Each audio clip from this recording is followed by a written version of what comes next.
Manhaji salaf, njia waja wema waliotangulia ndio asili. Salaf ndio mizani ya kutambua haki na batil. Imani ya masahaba ni mizani. Sawa, je, hii imani tuliokuwa nayo sio hudu? Hatujapita mipaka kweli? Hivi ndio si masahaba walivyokuwa?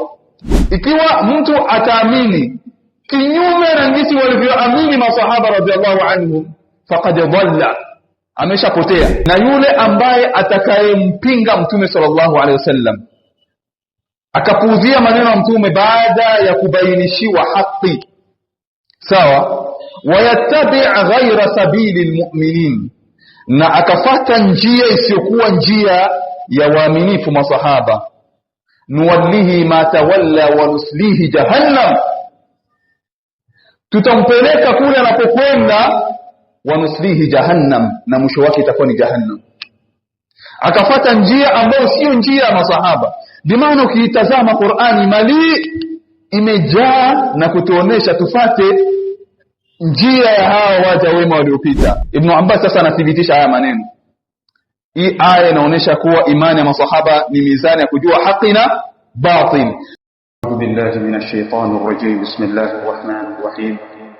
Innal hamdalillahi ta'ala nahmaduhu wa nasta'inuhu wa nastaghfiruhu wa nastahdihi wa na'udhu billahi min shururi anfusina wa min sayyiati a'malina. Man yahdihillahu subhanahu wa ta'ala fala mudilla lahu wa man yudlil fala hadiya lahu.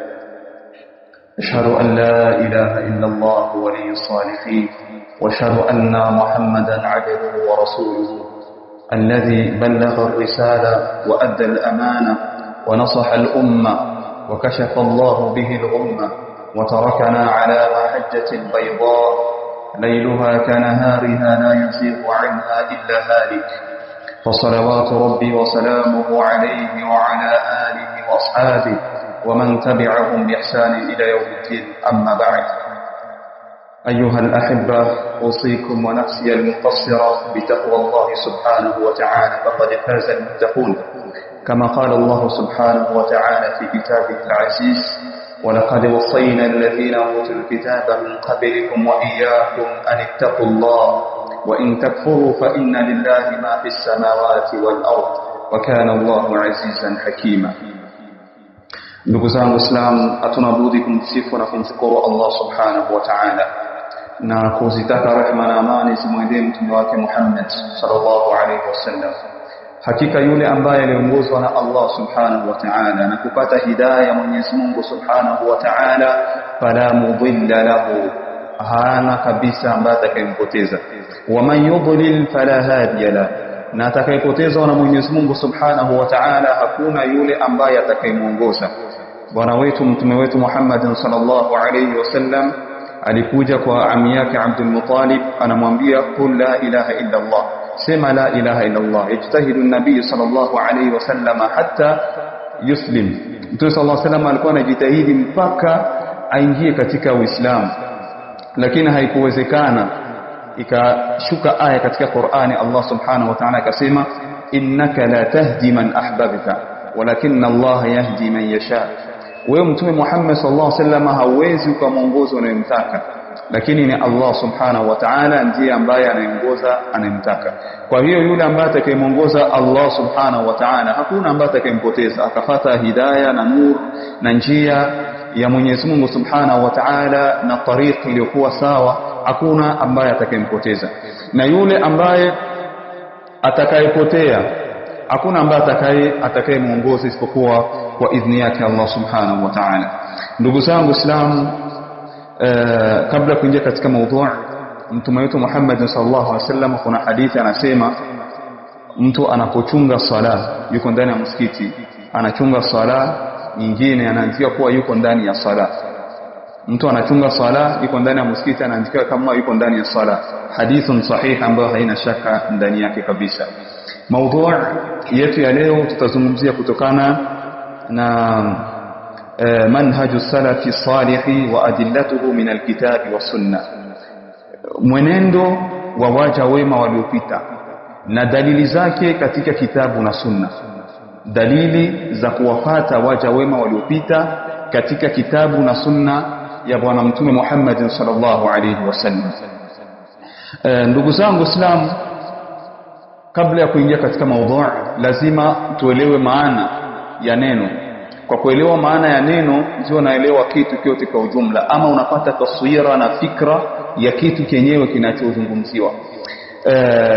Kuna kitu ambacho inaitwa manhaji salaf, njia ya waja wema waliotangulia. Ni maneno ambayo yanapandana ndani yake. Ili tuyaelewe lazima tuwe ni wenye kuyakagua moja kwa moja ili tupatie taswira na fikra iliyokuwa nzuri zaidi. Jambo la kwanza, kuna kitu inaitwa manhaj, kisha kuna kitu inaitwa salaf. Manhaj ambao ni njia, na kalimatu manhaj au minhaj inaweza ikawa na hizi njia mbili. Unaweza kusema manhaj au minhaj, zote zina juzu katika lugha ya Kiarabu. Hili neno limepokelewa katika Qur'an, hili neno limethibiti katika Qur'an, neno kwanza lenyewe la manhaj. Ndugu zangu Islam, Allah subhanahu wa ta'ala akasema ndani ya Qur'ani katika suratul Maida aya ya 48, likullin ja'alna minkum shir'atan wa minhaja, likullin ja'alna minkum shir'atan wa minhaja. Manabii wote tuliwajaalia sheria na manhaj na njia. Sheria na manhaj bimaana manabii wote walikuwa na sheria. Kuna sheria ambazo walikuwa na sheria ambazo zinafanana, hasatan katika ubudiyatillah, katika mambo ya ibada, katika mambo ya tauhid. Hakuna ikhtilafu baina ya maanbiya, bimaana sheria zao zote ni sawa. walaqad ba'athna fi kulli ummatin rasulan an i'budu Allah wajtanibu at-taghut.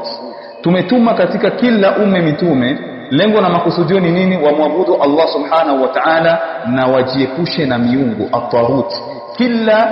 Kullu ma yu'badu min dunillah, kila ambaye anayeabudiwa kinyume na Allah subhanahu wa ta'ala, wa huwa radin, na yeye anaridhia ile kuabudiwa kwake kinyume na Allah subhanahu wa ta'ala, fa huwa at-taghut.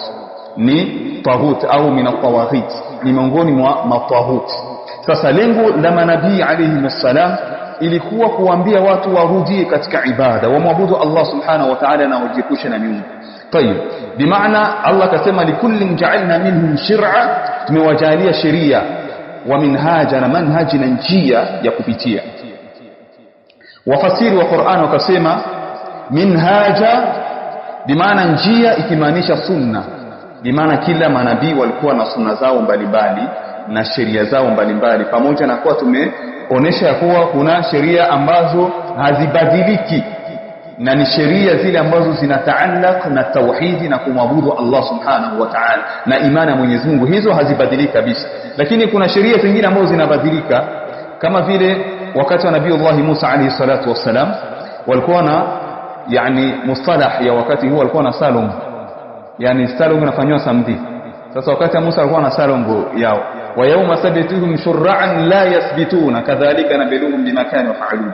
Bimaana ilikuwa ni haramu kwao kufanya kazi siku ya Sabato, siku ya saba, yaumu sabt ilikuwa ni haramu, shar'a, ni sheria yao hiyo, sawa. Lakini wakati wa Mtume Muhammad sallallahu alaihi wasallam hiyo sheria ikukua, kama vile Mwenyezi Mungu subhanahu wa ta'ala anasema wa an tajma'u baina al-ukhtayn illa ma qad salaf, mtu kuoa wadada wawili kwa limoja, kwa mpigo mmoja ni haram, illa ma qad salaf, isipokuwa kwa sheria zilizotangulia. Bimaana tunaona kuwa kila nabii alikuwa na sheria yake, wa minhaja, na njia na sunna ya kupitia ili kutekeleza hizo sheria zake. Bimaana inatuonyesha kuwa neno manhaj iko ndani ya Qur'ani, ndani ya kitabu cha Allah subhanahu wa ta'ala. Tayeb, hilo ni jambo la kwanza, jambo la manhaj. Jambo la pili, manhaj as-salaf. Neno salaf, je, neno salaf ni neno ambalo lilozuliwa au ni neno ambalo lina asili katika sheria ya Mwenyezi Mungu subhanahu wa ta'ala? Maana salaf, neno ya salaf, tukienda katika upande wa kilugha, etymologiquement, upande wa kilugha, neno salaf, lafdhu salafi fi lughati yadullu ala at-taqaddumi wal madhi. Neno salafi kwenye lugha inamaanisha ni jambo ambalo lililopita na likakwisha, limeshapita kabisa, ndio neno salaf. Salaf bimaana kilugha inaonesha ni kitu ambacho kimeshapita, kama aya ambayo tumemaliza kusema hapo awali, wa an tajma'u baina al-ukhtayn illa ma qad salaf, isipokuwa kwa sheria iliyopita. Lakini sheria yetu ya Uislamu hauwezi kuoa wadada wawili kwa mpigo mmoja. Naam, bimaana ni jambo ambalo lililopita. Na katika lugha, katika sheria, hiyo ni katika lugha. Ama katika sheria neno as-salaf ni kuwafata wale ambayo waliokuwa wakati wa Mtume Muhammad sallallahu alaihi wasallam, kuanzia kwa mtume mwenyewe, kwa sababu tuona hadithi hapa Mtume sallallahu alaihi wasallam anasema mimi ni salafu kwako wewe binti yangu Fatima radhiallahu anha. Bimaana kwa kuanzia kwa Mtume Muhammad sallallahu alaihi wasallam mpaka kwa masahaba na karne 3 bora zilizopita. Bimaana tunasema manhaji salaf ni njia walioipitia hao waliotutangulia kuanzia kwa bwana Mtume Muhammad sallallahu alaihi wasallam hadi masahaba ridwanullahi alaihim na matabi' wa man tabi'ahum bi ihsan. Bimaana hizo karne 3 bora zilizotangulia. Naam, na hili neno salaf pia limekuja katika sunna bwana Mtume Muhammad sallallahu alaihi wasallam alipomwambia bibi Fatima radhiallahu anha yakuwa ala arani qad hadara ajali, unaona binti yangu yakuwa imeshakaribia umauti wangu, imeshakaribia kifo changu. Bimaana naanza kuona dalili ya mimi kufariki binti yangu, binti Fatima. Wa innaka awwalu ahli luhuqan bi, na wewe ndiye utakayekuwa mtu wa kwanza wa nyumbani kwangu ambao utakayekutanana na mimi Mtume Muhammad sallallahu alaihi wasallam. Wa ni'ma salafu ana laki, na mimi ni'ma salaf ana laki, na mimi ni salafi bora kwako. Bimaana kwa sababu Mtume sallallahu alaihi wasallam atamtangulia Fatima, bimaana Mtume sallallahu alaihi wasallam ni'ma salaf ana laki, na mimi ni bora wa waliokutangulia kwako wewe Fatima radhiallahu anha. Kwa hiyo ndugu zangu Waislamu, ikaja hadithi ya bwana Mtume Muhammad sallallahu alaihi wasallam ambayo ikasema khairun nasi qarni, watu wa bora wa kufuata mwenendo wao ni ambao katika karne yangu hii mimi Mtume Muhammad sallallahu alaihi wasallam, ndani yake tunaweka masahaba radhiallahu anhu. Thumma alladhina yalunahum, kisha wa kuwafuatia. Thumma alladhina yalunahum, alafu wa kuwafuatia. Bimaana inamaanisha karne ngapi? Karne 3 bora. Ndugu zangu Waislamu, ikaja hadithi nyingine bwana Mtume Muhammad sallallahu alaihi wasallam. Hii hadithi ikaja kuwapatia hifadhi na himaya hizo watu waliokuwa katika hizo karne bora, kuwahifadhi, kuwaprotege watu waliokuwa katika hizo karne bora, kwa sababu ni watu ambao ni watu watukufu. Akasema Mtume Muhammad sallallahu alaihi wasallam, la tasubbu ashabi, msiwatukane masahaba zangu, msiwatukane wafasi zangu. Falau anna ahadakum anfaqa mithla uhudin dhahaba, laiti mmoja wenu atatoa sadaka ya mfano wa mlima wa Uhud dhahabu, ma balagha mudda ahadihim walau nasifa, awezi akafikia hata chembe cha mmoja wao. Yani ile mud bimaana ni miongoni mwa mesure de quantité ya huko hiyo wakati wa masahaba radhiallahu anhum, awezi akafikia ingalau hata mud moja ya hao masahaba radhiallahu alayhim. Kwa hiyo hadithi inatuonesha ubora wa masahaba na ubora wa masalafu ambao walikuwa katika hizo karne 3 zilizokuwa bora. Ndugu zangu Waislamu, baada ya kuona maana ya salaf na umuhimu wa salaf, ya kuwa salaf au manhaji salaf ni njia, manhaji ni njia ya wale wema waliotangulia, as-salaf ya waja wema waliotangulia. Sasa Uislamu inakuja suali, yati suali, limadha manhaju salaf, kwa sababu gani tufate mwenendo ya waja wema waliotangulia? Kwa sababu gani tufate mwenendo wa waja wema waliotangulia? Jambo la kwanza ndugu zangu Waislamu, utoke kwenye darasa hii unakamata haya mambo kwa umuhimu zaidi. Jambo la kwanza, li'annahu al-aslu wal manba', kwa sababu manhaji salaf njia ya waja wema waliotangulia ndio asili wal manba bi maana ni asili vile vile, maana nafasi ambayo kitu kinatokea. Sawa? Kwa sababu manhaji salafi ndio asili ya dini yetu ya Uislamu. Na tunaposema asili tunakusudia anna sahaba, yakuwa masahaba radhiyallahu anhum hum an-naqlatu ad-din, wao ndio ambao waliotuletea hii dini. Masahaba radhiyallahu alayhim naqlatu ad-din wal-Qur'ani wa sunna, walituletea dini wakatuletea Qur'ani na sunna. Sawa? Kwa sababu manhaji salaf, kufata mwenendo wa waja wema waliopita ndio asili, lazima tuwafate. Alaysa kadhalik? Kumekuja aya nyingi sana katika Qur'an na athari za manabii za kutuonesha umuhimu wa kuwafata waja wema waliotangulia. Anasema Allah subhanahu wa ta'ala katika Qur'an, hapa tuko katika kwa nini tuwafate masalaf, tukuonesha kwa sababu ndio asili, na mtu lazima afate asili ya kitu ili aweze kufikia kwenye njia iliyokuwa sahihi wa haiko kitu ambacho anachokitafuta. Nabiiullah Yusuf alayhi salatu wasalam iko katika gereza. Nabiiullah Yusuf iko katika gereza. Aliwaambia nini watu wa gereza wakati kwa unawahubiria da'wa? Akawaambia, wattaba'tu millata abai Ibrahim wa Ishaq wa Yaqub. Unatazama ndugu zangu Waislamu, ndio maana natadadu ma'a al-musamma wa natabi'u athari al-musamma.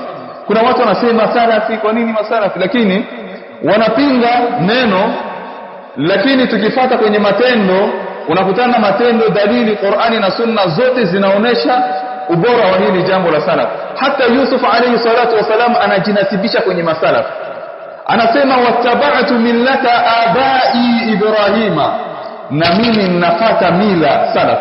Abai Ibrahima ni nani kwa Yusuf? Ni salaf, ameshatangulia.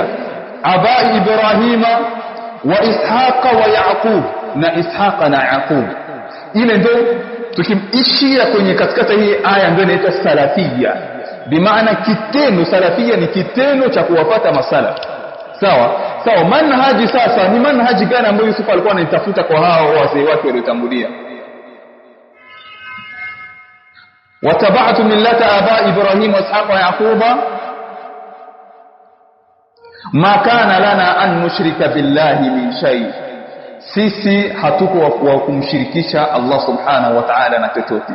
Dhalika min fadlillahi alaina, sio tu kujinasibisha na salaf, bali pia na kujifakhiri na kuwa salaf. Dhalika min fadlillahi alaina wa ala an-nas, hii kuwafata salaf ambayo manhaji yake ni kumshirikisha Allah, njia zao walizozipitia ni kumshirikisha Allah subhanahu wa ta'ala. Dhalika min fadlillahi alaina wa ala an-nas walakinna akthara an-nas la yashkurun. Hii ni fadhila zetu, fadlullahi alaina, fadhila ambazo Allah ametujalia, kutujalia tuwafate masalaf, tuwafate waja wema waliopita. Dhalika min fadlillahi alaina wa ala an-nas, na kwa watu wote. Walakinna akthara an-nas la yashkurun, lakini kuna watu ambao hawashukuru hii fadhila za kuwa katika sunna, fadhila za kufata salaf, fadhila za kufata masahaba na njia waliopita ndani yake masahaba. Ukijikutana katika kundi kama na hiyo, taifatul mansura, kundi kama na hiyo ambayo ilionusurika, lazima mshukuru Allah subhanahu wa ta'ala. Naona shekhi wangu ana Allah yarda alayk, Allah kuridhia. Sawa? Bimaana hapa tunaona kwanza dalili ya kwanza ya kuwa ndio msingi, na mitume ndio ilikuwa njia ya mitume. Kila mtume alikuwa hiyo, ya qaumi tabi'ul mursalin, enyi watu wafateni mitume, wafateni salaf. Ya qaumi tabi'ul mursalin, bimaana ndio njia iliyokuwa katika Qur'an. Na kinyume na hiyo njia ya kufuata masalaf, ukaweka akili yako na falsafa yako, utakuwa ni mwenye kuangamia. Bimaana kama haupati tu asili ukaweka falsafa yako, utakuwa mwenye kuangamia kama upate hii njia. Na hili jambo lilitokea kwa Nabiiullah Musa alayhi salatu wassalam. Kuna jamaa alikuwa anaitwa Samiri. Mwenyezi Mungu Subhanahu wa Ta'ala anasema ndani ya Qur'ani, faraja'a Musa ila qaumihi ghadbana asifa. Musa alayhi salatu wasalam alirujia kwa sababu dhahaba Musa ila rabbi. Musa alienda kwa Mwenyezi Mungu Subhanahu wa Ta'ala 30 laila, usiku 30, wa atmamnaha bi'ashr. Mwenyezi Mungu akamuongezea zingine 10, ikakuwa siku ngapi? 40. Musa kutoka tu hapo kwenda kwa Mwenyezi Mungu Subhanahu wa Ta'ala siku 40, watu wakarudia katika kuabudu masanamu. Aya pale juu tunataka fika kwenye malengo. Qala ya qaum, Musa kawaambia hawa watu, alam ya'idukum rabbukum wa'dan hasana. Mwenyezi Mungu Subhanahu wa Ta'ala hajakupatia ahadi zilizokuwa nzuri? Neema Mwenyezi Mungu amekugomboeni kutoka kwa wana yani Mwenyezi Mungu Subhanahu wa Ta'ala amekugomboeni kutokana kuutumwa wa Firaun. Alam ya'idukum rabbukum wa'dan hasana, Allah Subhanahu wa Ta'ala hajakupatia ahadi zilizokuwa nzuri. Afatala alaykumul ahad, mmekengeuka na kuacha tauhid. Afatala alaykumul ahad, ahadi za Mwenyezi Mungu Subhanahu wa Ta'ala zimekuwa ni pana sana, zimekuwa ni refu sana. Am aradtum an yahilla alaykum ghadabun min rabbikum fa akhlaftum maw'idi, au mnatafuta ghadhabu za Allah ziwe halali kwenu? Na hii yani tunaingia katika parenthesis, ni kila mtu ambaye anaikuwa na matatizo tunamwambia hii aya, afatala alaykum al-ahad. Unamwacha Mwenyezi Mungu na kwenda kwenye nyumba za makanisa, unamwacha Mwenyezi Mungu na kukata tamaa. Afatala alaykum al-ahad, ahadi Mwenyezi Mungu imekuwa kubwa sana kwako wewe Muislamu. Am aradtum an yahilla alaykum ghadabun min rabbikum, au nataka ghadhabu za Allah ziwe halali kwenu? Bimaana lazima kusubiri. Tunaendelea sasa ndugu zangu. Qalu ma akhlafna, hao watu wakamwambia, kisa ni kirefu lakini sio maudhui. Wakamwambia kuwa ma akhlafna maw'idaka bimilkina, atuja khalifu maw'idak, yale uliotuagiza kwa nguvu zetu, lakini kutokana na jamaa anaitwa Samiri. Musa alayhi salatu wasallam akaenda kwa Samiri akamuuliza, ma khatubuka ya Samiri, ai ma sha'nuka ya Samiri, Samiri tatizo ni nini? Huyu Samiri alitengeneza, baada ya Musa kwenda akatengeneza mungu wa ngombe, yani ngombe akaivaisha madhahabu, watu wakaanza kuabudu ngombe. Baada tu siku 40 Musa kwenda kwa Mwenyezi Mungu Subhanahu wa Ta'ala. Ma khatubuka ya Samiri, Samiri nini unafanya? Sikia maneno ambayo Samiri alisema. Kwa sababu gani Waislamu hakukuwa anafuata salaf? Aliweka akili yake na akaweka logique na akaweka akili mbele ya dalili, mbele ya Qur'an, mbele ya Sunna, mbele ya Taurati na Zaburi.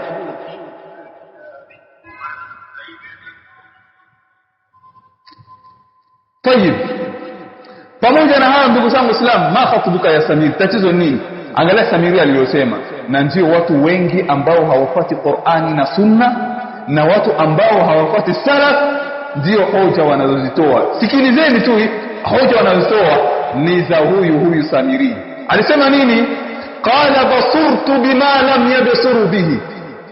Sikiliza, alisema basurtu, basira, vision. Nilipata vision fulani, nilipata idea fulani.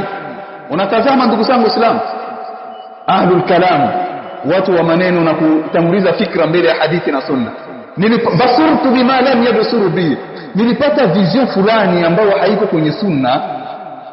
Kwa nini sisi Waislamu hatuwezi tukafanya hivi? Nilipata akili fulani, idea fulani. Samiri kunaambia Musa, basurtu bima lam yabsuru bihi, ambao hawa watu hawakupata hiyo idea. Wao kunatuambia tu Musa alituachia hivi. Mara Haruna na anatuambia, ya qaumi inma kutintum bihi wa inna rabbakumur rahman fattabi'uni wa ati'u amri. Nani Haruna kuna warudisha kwenye sala, inna rabbakumur rahman fattabi'uni wa ati'u amri. Sasa okay, idea yako ni nini Samiri? Sawa, bid'atun hasana, wanasema bid'a nzuri, idea nzuri katika dini. Samiri anasema na mimi basurtu bima lam yabsuru bihi, nimepata idea nzuri, nimepata maono vision fulani kwenye dini ambao hawa hawakupata. Faqadattu qabdatan min athari rasul, nikachukua mchanga katika kila nyayo ya mtume. Bimaana kila kwenye Musa alikuwa anapita anachukua mchanga. Hii mchanga ina baraka. Umeitoshea wapi? Sawa? Asili ya ile kitu ambacho unafanya kimetoka wapi? Faqabattu qabdatan min athari rasuli fanabattuha nabidha au nabadha bimaana taraha. Nikawa ni mwenye kuitupa kwenye hiyo ngombe kwa sababu ya kunani, ya kuiwekea sabaraka. Nimeshatengeneza ya dhahabu, sasa nikawa hizo michanga ninakuwa nazitia kwenye hiyo ngombe ili ipatie baraka. Tazama sasa jambo la mwisho, wakadhalika sawalat li nafsi, na ndivyo mimi nafsi yangu ilionipendezesha kufanya jambo kama na hiyo, bila nini, bila burhan, bila ya hoja yoyote, bila ya msingi yoyote, wakapotea. Hii kundi ilipotea. Lakini Yusuf alayhi salatu wasalam hakutanguliza fikra, hakutanguliza akili, hakutanguliza haya yote, lakini alitanguliza ittabi'tu, yani ana tabatu wattaba'tu millata abai Ibrahima wa Ishaqa wa Yaqub ma kana lana an nushrika billahi min shay. Kwa sababu kupata manhaji salafi ni asli.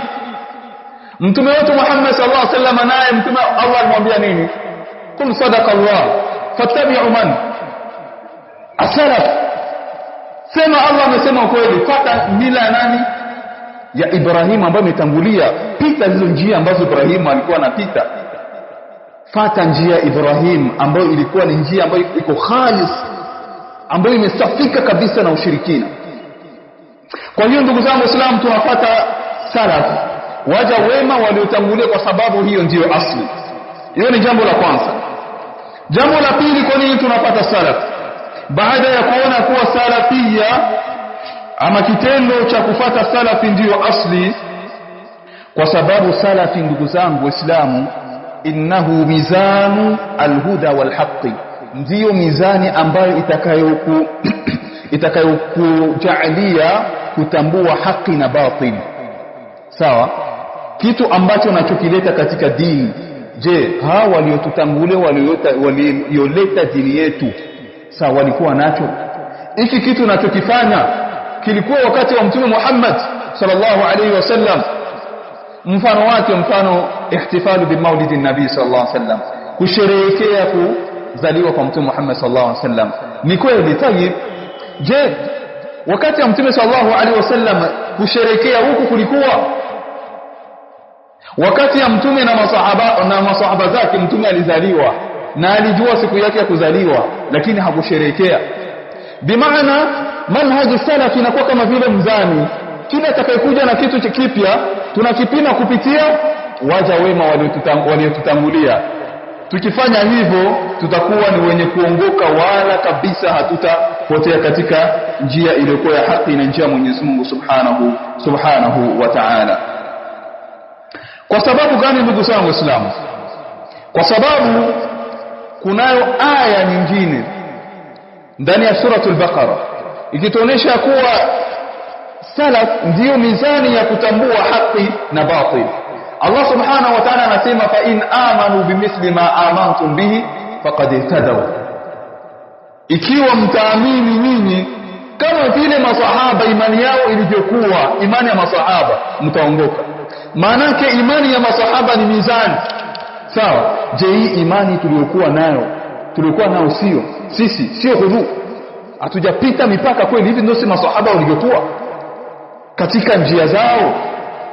Fa in amanu mithli ma amantum bihi faqad ihtadaw, ikiwa mtaamini kama walivyoamini masahaba. Tena hapa Mwenyezi Mungu Subhanahu wa Ta'ala hajaweka mtume, ameweka masahaba. Sasa ni kwa wale ambao wanaopinga na kutukana masahaba, na tunaona kuwa hapa masahaba ni mizani. Ikiwa mtu ataamini kinyume na jinsi walivyoamini masahaba radhiallahu anhu, faqad dhalla, ameshapotea. Yani mafhumu al-mukhalafa hii aya. Mwenyezi Mungu amesema ikiwa mtaamini kama walivyoamini masahaba, umefanya nini? Faqad ihtadaw, umeongoka. Bimaana ikiwa mtaamini kinyume na jinsi walivyoamini masahaba, mtafanya nini? Mtapotea. Na Allah subhanahu wa ta'ala amesema pia,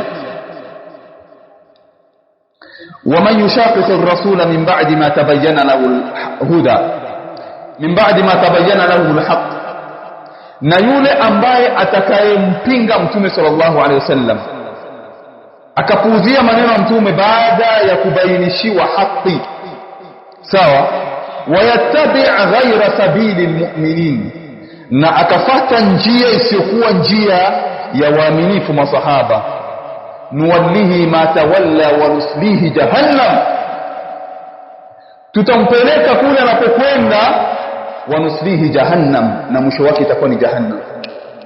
Akafata njia ambayo sio njia ya masahaba.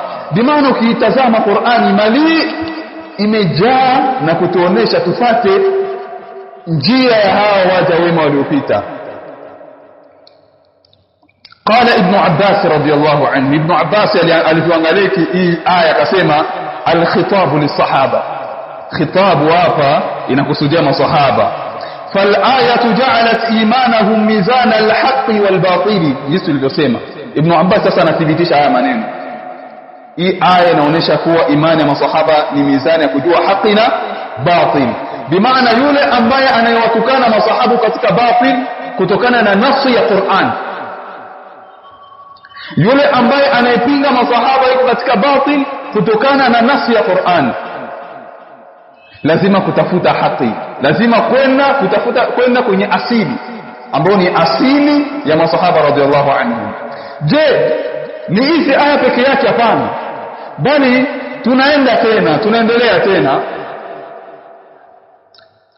Luqman alayhi salatu wassalam alimwambia mwanae wattabi' nafata sabila man anaba ilayhi thumma ilayya marji'ukum, nafata njia ya wale ambao waliojielekeza kwangu mimi Allah subhanahu wa ta'ala, sawa.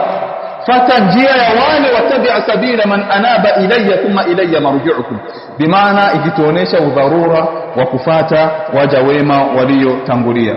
Ndugu zangu Islam, hii ni point ya pili ya kuona kuwa kufata masalafi ni mizani ya kujua haki na batili. Jambo la tatu, alwa'idu liman khalafa sabilahum, adhabu kali kwa yule ambaye atakayekhalifu njia ya masalaf. Tumeona ya kuwa Allah subhanahu wa ta'ala akasema nuwallihi ma tawalla nuslihi jahannam, njia yake ni katika moto wa jahannam, njia yake ni katika moto wa jahannam, kwa sababu anaenda kinyume na haki, anaenda kinyume na ukweli. Tayib, jambo la nne, kwa nini tufate masalaf? Tufate masalafi kwa sababu Allah subhanahu wa ta'ala amara biittiba'i sabilahum. Mwenyezi Mungu subhanahu wa ta'ala, ni amri ya Allah azza wa jalla, ametuamrisha kupata njia zao masalaf, kama aya tulivyosema wattabi' wal amru tufidu alwujub. Kila siku amri inamaanisha ulazima, al amru tufidu alwujub, amri inamaanisha ulazima.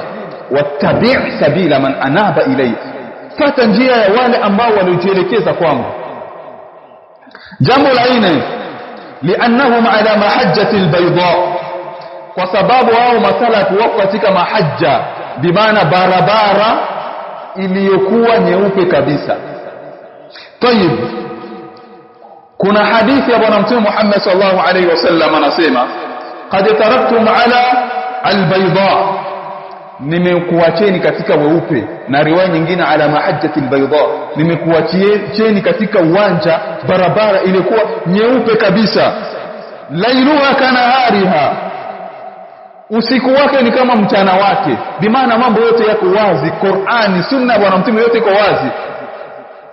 La yazighu anha ba'di illa halik, hakuna mata atakayengeuka na hii njia isipokuwa atapotea. Tayib, nini maana ya hadithi hii? Hadithi inatuonyesha kuwa mtume aliacha maswahaba katika nini? Taraktum, nimewaacheni katika uwanja uliokuwa mweupe kabisa, bimaana maswahaba wako katika haki, wako katika uwanja uliokuwa mweupe. Ukienda kinyume nao unaingia katika dhalal, unaingia katika upotevu. Sawa ndugu zangu Islam? Ndio maana ndugu zangu Islam, ni lazima kuwafuata waja wema waliotangulia. Kwa sababu gani Waislamu? Ukifuata sasa logique ya sheria ya Uislamu, Mwenyezi Mungu Subhanahu wa Ta'ala aliwaproteger masahaba. Mwenyezi Mungu Subhanahu wa Ta'ala aliwaproteger salaf. kwa sababu Allah azza wa jalla alijua ya kuwa Mtume sallallahu alaihi wasallam hataongea na wewe, Mtume sallallahu alaihi wasallam hataongea na watu wote. Mtume sallallahu alaihi wasallam alikuwa akituma wakina Muadh huko Yemen na masahaba wengine. Sawa. Sasa ikiwa tutakuwa na shaka na hawa masahaba ambao hum naqlatud din, ambao wao ndio watakaotuletea dini, basi tutakuwa tunapoteza dini yetu. Alaysa kadhalik? Ikiwa utakuwa na shaka na masahaba na salaf, bimaana utakuwa na shaka pia na Qur'an. Kwa sababu hakuna siku Mtume sallallahu alaihi wasallam alikuja akakwambia qul huwallahu ahad ni aya katika Qur'an.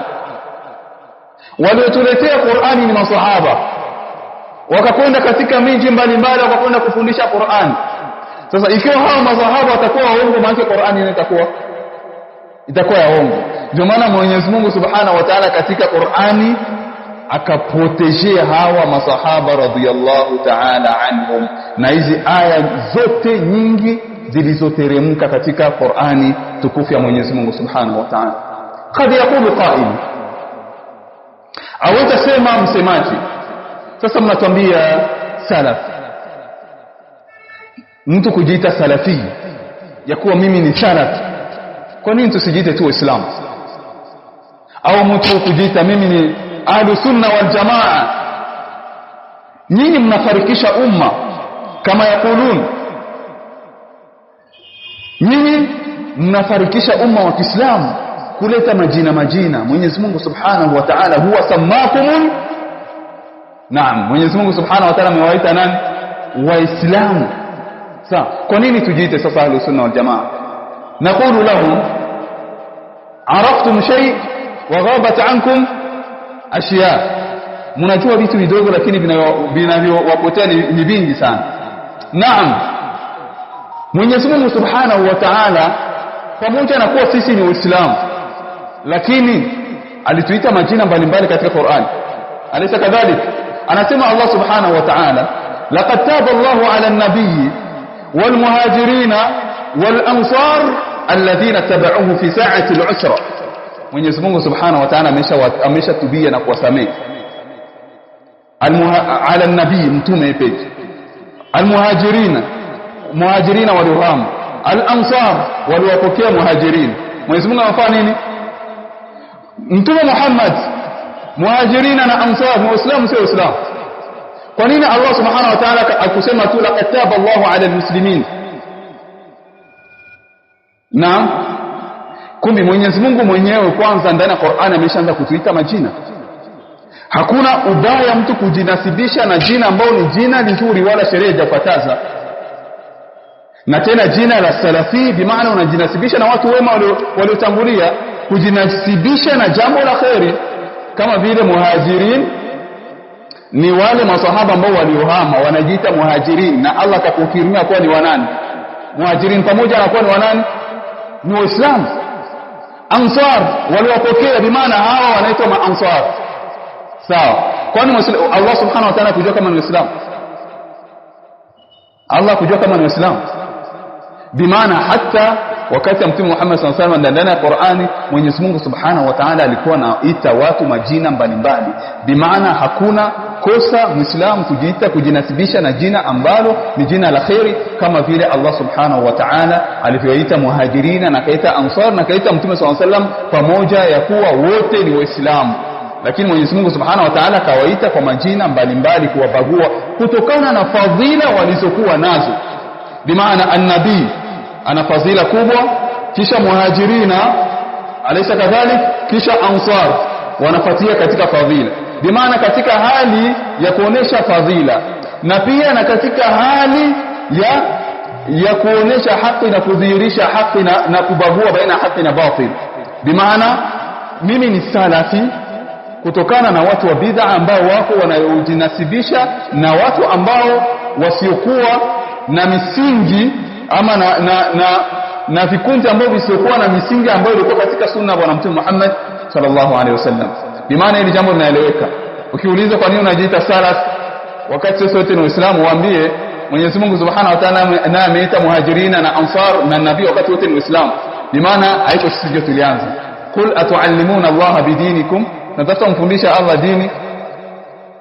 Kwa hiyo ndugu zangu Waislamu, hiyo ilikuwa ni nukta muhimu ambayo tulitafuta kukumbushia, ya kuwa neno la kujiita salaf, ahlu sunnati wal jamaa au ahlu sunnati wal jamaa, taifatu al-mansur, ahlu al-hadith, yote ni katika sunna bwana mtume Muhammad sallallahu alaihi wasallam, na hizi jina zimepokelewa katika hadithi ya bwana mtume Muhammad sallallahu alaihi wasallam, na wala mtu kama Muislam hakuna shida kujiita jina kama na hiyo.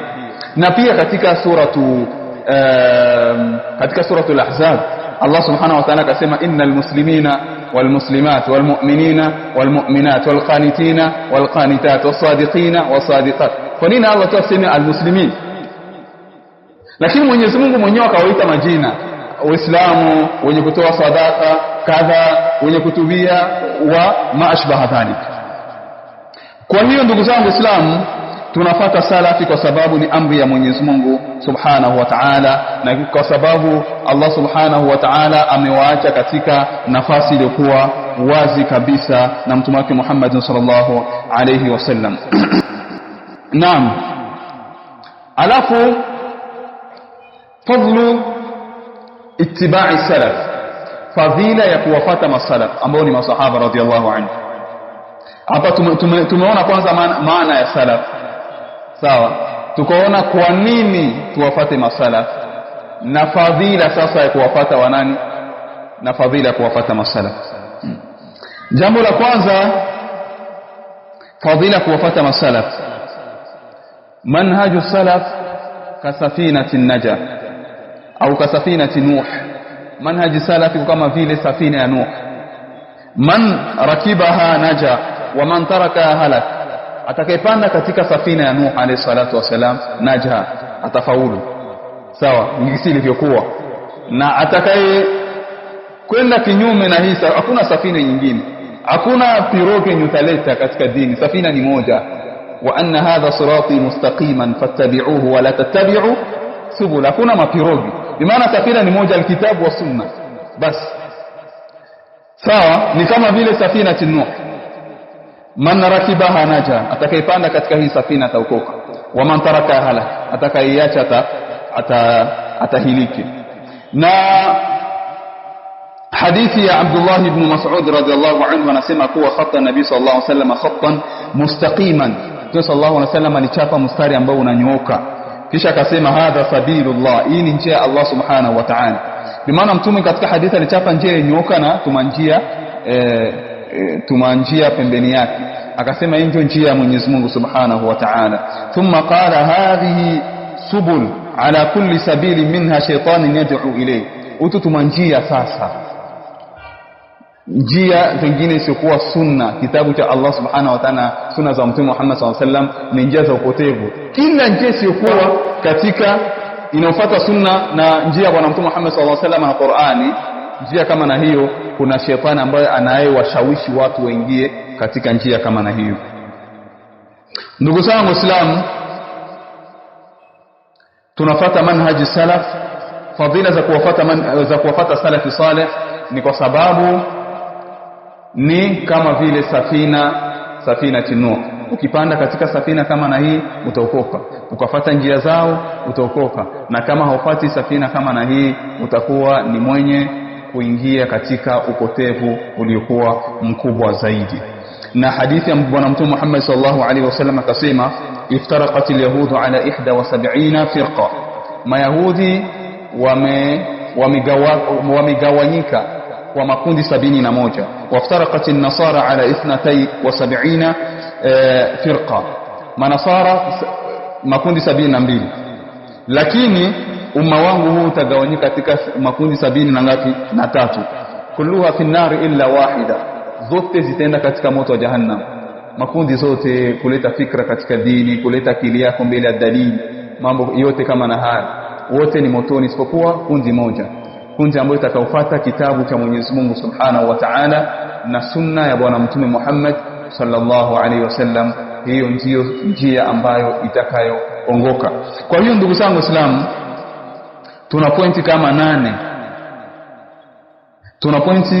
8 hapa, lakini muda na wakati haituruhusu kuingia, isipokuwa kwenye khitam, katika kumalizia usia tu Uislamu kufata kitabu cha Allah subhanahu wa ta'ala na kufata sunna za Mtume Muhammad sallallahu alaihi wasallam bila ya kuweka lojike yoyote, akili yoyote mbele ya nafsi ya Allah subhanahu wa ta'ala. Ndio maana ukitazama vizuri katika Qur'ani na Sunna Mayahudi walipotea kwa sababu ya jambo kama na hiyo. Waliletewa njia wa hadha sirati mustaqima, baada ya kuletea njia wakaleta lojike mbalimbali, fa adallu, wakapotea na wakapotezana. Mwenyezi Mungu Subhanahu wa Ta'ala anawaletea nasu ambayo iko sarih. Wa idh qala Musa liqaumihi inna Allaha ya'murukum an tadhbahu baqara, nasun sarih. Allah anamwambia wana wa Israeli wafanye nini? Wachinje ng'ombe. Kuna kitu kinachochanganya pale. Qalu atattakhidhuna huzwa, qala a'udhu billahi an akuna min al-jahilin. Qalu ud'u lana rabbaka yubayyin lana ma hiya kwanza. Sawa, barakallahu fi. Wana wa Israeli dalili shakuya pale. Umeshaambiwa Mwenyezi Mungu anasema hiki na mtume wake anasema hiki, unaleta logic. Lakini inawezekana unaona kutokana na wakati yetu hii Mwenyezi Mungu Subhanahu wa Ta'ala anasema lidhakari mithlu hadhi al-unthayayn, kwenye mirathi mwanamke anapata ngapi? Anapata double, mwanaume anapata double ya mwanamke, lidhakari mithlu hadhi al-unthayayn. Lakini wanasema pana, unaona kwa wakati hii haiwezekani. Unaona hali ya ulimwengu tuliokuwa nao sio kama Mtume Muhammad sallallahu alaihi wasallam, fikra nyingi sana ndio iliyotuma wana wa Israeli walipotea, wakaacha njia sabila man anaba ile, wakafuata njia ambazo zisizokuwa njia za Mwenyezi Mungu Subhanahu wa Ta'ala. Mwisho wake ilikuwa nini sasa? Mambo yakawa magumu kwao. Sawa, mambo yakawa magumu. Ilikuwa tu ni ngombe, wakaleta ideology, wakaleta falsafa kwenye dini. Ni ngombe gani? Mwenyezi Mungu Subhanahu wa Ta'ala akamwambia ngombe yenye ayatumika. Sawa, ngombe zenye ayatumika ni nyingi. Tayeb, unaweza ukatuambia tejua saa launuha, sawa, rangi yake. Tayeb, ngombe ashone mtetosha. Mara tena ngombe gani? Ma hiya? Qala innahu yaqulu innaha baqaratun la fadhidun wala bikrun awan, yani ngombe ambao bado kingali bikra tena ya jon. Bimaana sheria Allah Subhanahu wa Ta'ala ilikuwa ni nyepesi kwa sababu ya kuleta fikra na ideology nyingi katika dini, mambo yakawa magumu kwao. Ndio maana Allah Subhanahu wa Ta'ala akasema wala takunu kalladhina qalu sami'na wa hum la yasma'un. Na waaminifu ni wale ambao wanasema sami'na wa ata'na, tunasikia na tunatii. Hapana, tunasikia na tunaleta falsafa, tunasikia na tunaleta ideology. Hapana, tunasikia qala Allah Ta'ala, Mwenyezi Mungu Subhanahu wa Ta'ala anasema hiki, naam, Mwenyezi Mungu Subhanahu wa Ta'ala anasema hiki, sami'na wa ata'na. Tukifanya hivyo, tukienda katika njia kama na hii, tutakuwa ni ambao tuliokoka. Lakini tukienda katika njia kinyume na hii, tutakuwa ni watu ambao waliopata hasara iliyokuwa kubwa zaidi. Kwa hiyo ndugu zangu Waislamu, tunapozungumzia salafia ambayo ni njia kufuata waja wema waliotangulia, tunamkusudia bwana Mtume Muhammad sallallahu alaihi wasallam, na wala yeye hana shaka watu wote wanamfuata. Tunakusudia masahaba ridwanullahi alaihim, ambao baadhi ya watu wanashaka na masahaba Allah Subhanahu wa Ta'ala awaridhie, ambao hawa ni lazima kuwafata kwa yale ambayo waliotuamrisha nayo, kwa sababu hatukumuona Mtume Muhammad sallallahu alayhi wasallam. Mtume sallallahu alayhi wasallam anatuambia sallu kama raaitumuni usalli. Mtume sallallahu alayhi wasallam alikuwa ananiambia mimi sali kama mlivyoniona. Wanane walivyomuona anasali, maswahaba waliona Mtume afanya nini? Bimaana hizi hadithi zote zinacertify, bimaana sahaba iko na ijaza ya kufundisha sala kutoka kwa Mtume Muhammad sallallahu alaihi wasallam. Bimaana mwenye anapasha kufundisha sala ni sahaba. Sahaba kisali hivi na usali hivi, sawa. Kwa hiyo hii ni njia lazima kuwafuata hawa masahaba radhiallahu alayhi, na fadhila zao ni nyingi sana. Tazama, tukimalizia kuonesha umuhimu wa hawa watu. Mwenyezi Mungu Subhanahu wa Ta'ala alisema walaqad akhadha Allahu mithaqa bani Israila wa ba'atha minhum 12 naqiba wa qala Allahu inni ma'akum la in aqamtumus salah wa ataytumuz zakah wa amantum bi rusuli wa 'azzartumuhum aqratumullaha qardan hasana. Allah Subhanahu wa Ta'ala aliambia wana wa Israeli mimi niko na mwe, lakini kwa condition la in aqamtumus salah, mkitoa mkikimu sala, mkisimamisha sala, wa ataytumuz zakah, na mkatoa zaka, wa amantum bi rusuli, na mkaamini mitume zangu, wa aqratumullah wa 'azzartumuhum, na mkawatukuza mitume, wa aqratumullaha qardan hasana, na mkamkopesha Allah mkopo uliokuwa mzuri, la ukaffiranna ankum sayiatikum, la wasamee madhambi zenu. Sharti ngapi ili Allah yuko pamoja nao? Sharti 4. Qala Allahu inni ma'akum, sharti 4. Lakini kwa masahaba kwenye suratul Anfal hakuna sharti yote. idh yuhi rabbuka ila almalaikati anni ma'akum. Mwenyezi Mungu Subhanahu wa Ta'ala katika vita vya Badri alitoa wahi kuambia malaika ambie masahaba ya kuwa anni, mimi niko pamoja na nyinyi. Hakuna sharti, bimaana kuonesha ubora hawa watu. Kwenye wana wa Israeli inni ma'akum la in aqamtumus salah wa ataytumuz zakah, lakini kwenye masahaba anni ma'akum fathabbitu alladhina amanu saulqi fi qulubi alladhina kafaru ru'b. Tazama fadhila za watu kama na hawa ambao ni masahaba, radhi za Allah Subhanahu wa Ta'ala ziwaendee. Na hawa ndio baada ya Mtume Muhammad sallallahu alaihi wasallam. Bimaana tunaposema salafu salih alafu tunabana sana kwa masahaba, pamoja na kuwa Mtume sallallahu alaihi wasallam pia naye ni salaf, ni aliyetangulia, tunabana sana kwa masahaba kwa sababu hapo ndio kuna tatizo. Kama tunapozungumzia salafu salih tunashika sana kwa masahaba kwa sababu hapa ndio kuna matatizo. Tunaposema salaf alafu tunakusudia Mtume Muhammad sallallahu alaihi wasallam, hakuna shida kwa watu. Lakini tunaposema salaf alafu tunakusudia masahaba, hapo ndipo kuna shida kwa watu. Ndio maana salafia tunapozungumzia alafu tunashikilia sana kwa masahaba kwa sababu hapa ndipo kuna shida kwa watu. Kwa hiyo ndugu zangu Waislamu, tutakuwa ni wenye kukomea kwa hapa insha Allah. Kama kuna yule ambaye kuna nukta ambaye hakufahamu anaweza kuzungumza insha Allah, ili tuangalie namna gani ya kuwekana sawa.